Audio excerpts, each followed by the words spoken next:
Hoje eu quero te indicar uma série maravilhosa, super divertida, que a princípio parece só uma comédia adolescente, mas eu te garanto que é muito mais. É uma série que está no Netflix que se chama Cobra Kai e ela costuma ser vendida como uma continuação divertida do Karate Kid. Então tem o Daniel San, né? Ele envelheceu, ele tem família, tem o Johnny, tem essa questão da rivalidade, né? Adolescente e tudo mais, a nostalgia dos anos 80. Então, pra gente que é de outra época, a gente adora a trilha sonora. Mas reduzir a série a isso é perder o que talvez ela tenha de mais interessante, que é um retrato bastante sensível de como os traumas, os vínculos, os contextos sociais, eles moldam aquilo que a gente vai se tornando, né? Constrói ali o nosso caminho. E como a gente segue, às vezes, repetindo padrões até conseguir nomeá-los, até conseguir atravessar. À primeira vista, Cobra Kai parece só mais uma série de adolescentes brigando, de rivalidades, de torneios de karatê, mas se eu te disser que por trás de cada golpe existe uma história emocional não resolvida. Hoje eu quero te convidar a olhar para essa série com outros olhos, porque Cobra Kai fala muito sobre trauma, identidade e questões profundas sobre estrutura familiar, né? Como que fica o efeito que fica de repente, uma família desestruturada, do abandono paterno, né? Da ausência do pai, do masculino. Tudo isso aparece na série. Traz reflexões profundas sobre a nossa constituição psíquica, que a gente precisa, né? A nossa vida social, que tudo começa com a família, mas depois temos os conflitos sociais, né? A questão na adolescência, principalmente na escola, e sobre o quanto a gente repete aquilo que nunca conseguiu elaborar. Na psicanálise existe uma ideia central: aquilo que não é elaborado retorna. Então, isso aparece claramente nos personagens do Johnny e também no Daniel LaRusso.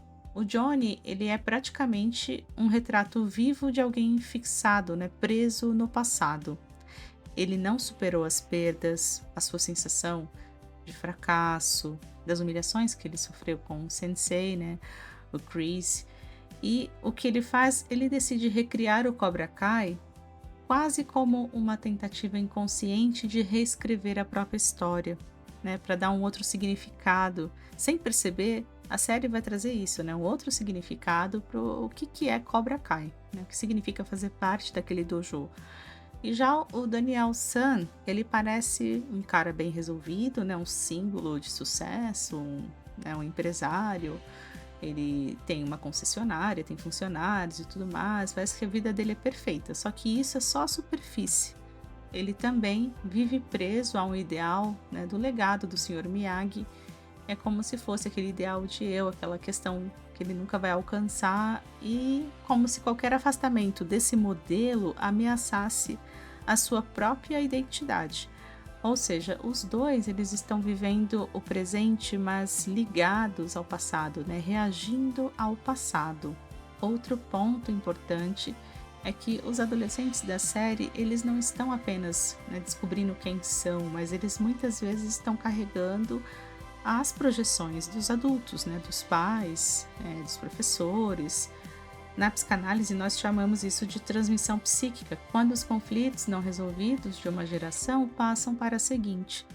E é o caso do Robbie, né, o filho do Johnny. Ele cresce com essa ausência emocional, né, do pai, o abandono. Então ele tem uma marca muito forte dessa questão de não ter tido um contorno, né, uma questão também de um referencial masculino. O resultado disso é muita raiva, ressentimento, dificuldades de confiar. E o Miguel, né, o Miguel Dias, ele busca no Johnny uma figura paterna que ele nunca teve, porque a mãe do Miguel é mãe solteira e ele não quer, né, só aprender karatê. Ele quer pertencimento, ele quer descobrir o que é, né, esse masculino, o que é de repente ter um pai, alguém que te ensine alguma coisa de como fazer algo que de repente a mãe não pode, né, que passa por um outro caminho. E ele encontra isso com o Johnny. E aí a gente percebe algo muito forte. Os adultos da série, eles ensinam golpes, mas também, sem perceber, ensinam as feridas, né, os traumas e ao mesmo tempo um fortalecimento emocional através daquilo que te machucou, você precisa superar, vencer, atravessar, se fortalecer e vai nesse caminho.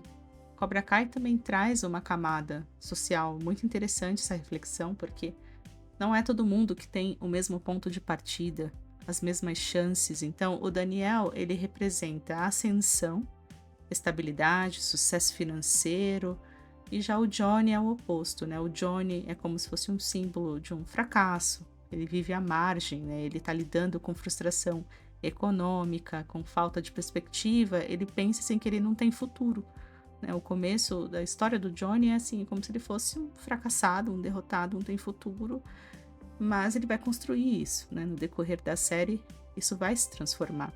Então traz uma esperança também nessa questão de nunca desistir de lutar. Ah, mas isso pode ser visto como meritocracia, mas ao mesmo tempo, se você desistir, largar de mão, né, a sua própria vida, o que vai acontecer?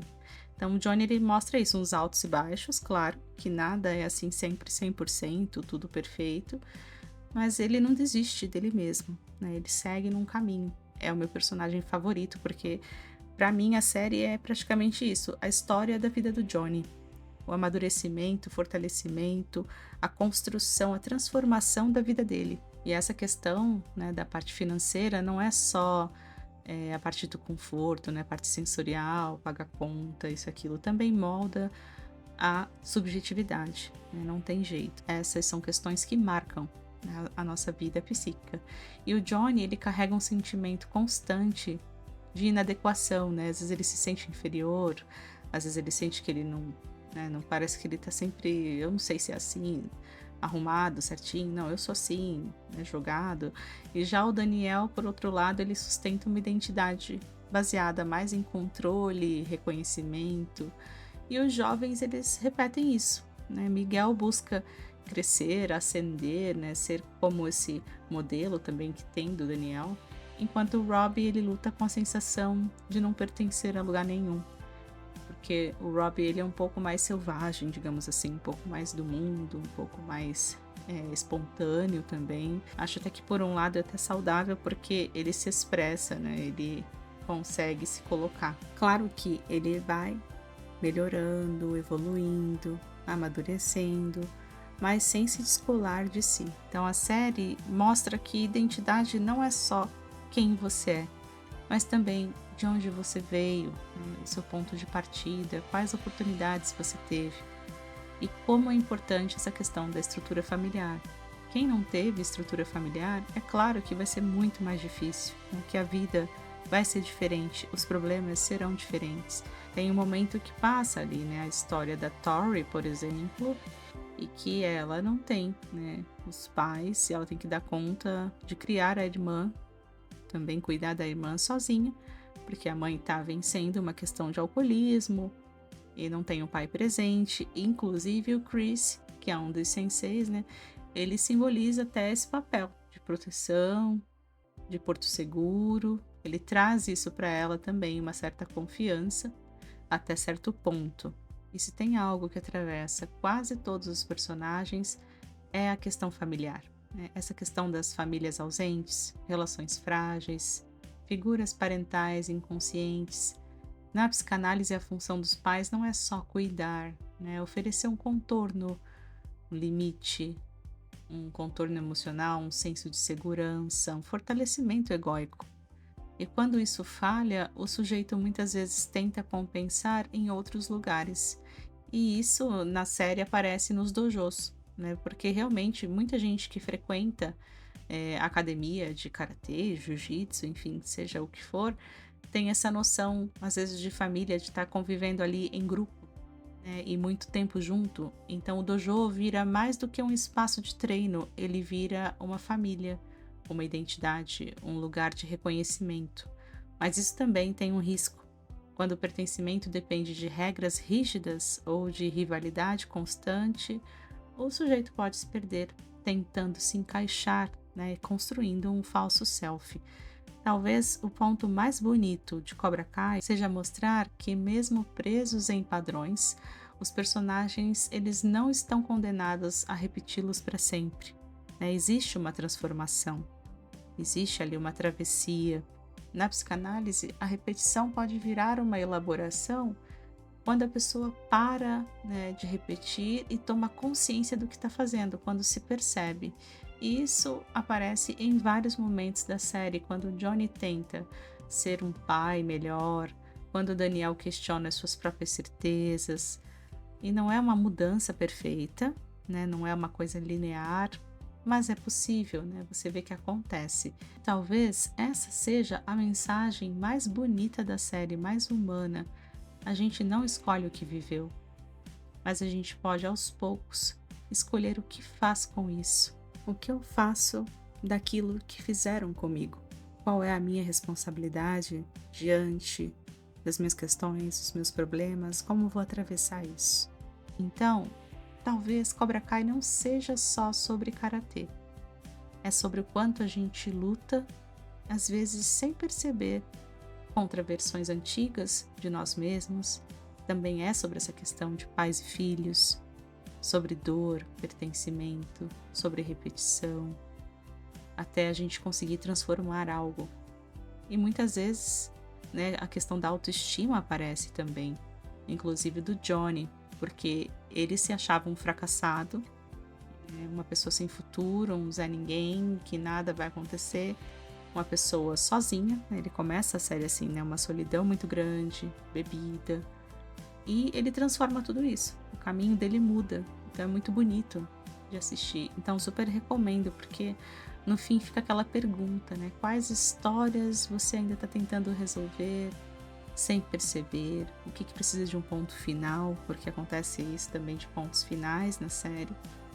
E o que a gente precisa superar e vencer, né? Os fantasmas que aparecem na série são muitas vezes internalizadas dessas questões de autoridade, né? Dos senseis, o senpai, enfim, as pessoas mais velhas que foram professores de karatê, né? Do Johnny e do Daniel San, ou até mesmo rivais, né? Então aparecem esses personagens e são ali fantasmas que acabam trazendo muitas reflexões, né? E uma luta interna mesmo. Então é isso, no vídeo de hoje eu fico por aqui. Essa é uma série que eu super recomendo, ela é divertida, é bacana, mas tem essas camadas, né, mais profundas. Se a gente olhar com outros olhos, né, existem essas questões das estruturas familiares, né, de como é importante uma estrutura familiar sólida e quando não é possível, né, quais são as marcas que ficam, né, ali nos personagens, e você vai ter essa percepção. E também a questão da classe social, das diferenças, né, do ponto de partida. Cada pessoa começou de uma maneira, nem todo mundo tem as mesmas chances. Tem essa questão de, sim, não desistir, claro, mas também tem uma questão que às vezes nem sempre é tão simples assim. E se você também já assistiu a série, o que você achou? Deixa aí nos comentários quais eram os seus personagens favoritos e se você também recomenda. Curte, comente, compartilhe, se inscreva no canal e até o próximo vídeo.